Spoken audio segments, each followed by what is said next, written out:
Hi everybody, Tracy here, RN IBCLC and owner of Nurturing Expressions, with this week's trivia question.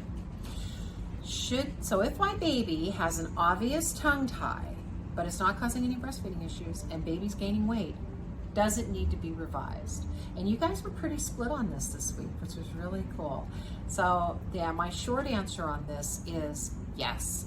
And the reason being is that just because the tongue's not causing any problem with breastfeeding, if it's not moving right in the mouth, that doesn't mean it's not going to cause problems later on with speech, the way the palate develops, because the tongue needs to be resting up there in order to help the palate form during development.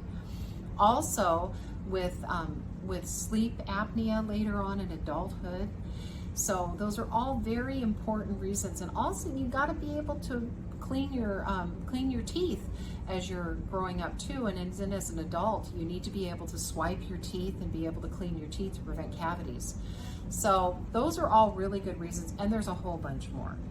But the short answer is yes, you do need to get it revised, but I would go and get a second opinion with somebody who really deals with tongue tie a lot. So a provider who does laser releases or scissor releases, somebody in the community who you know is really experienced. You can always ask an IBCLC. They usually know who to refer to.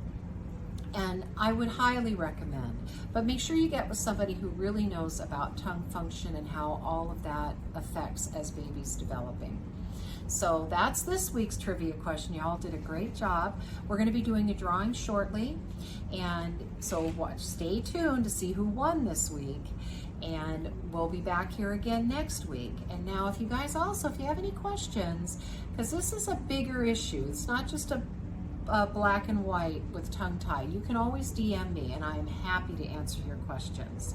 All right everybody, take care, and we'll see you next week for next week's trivia.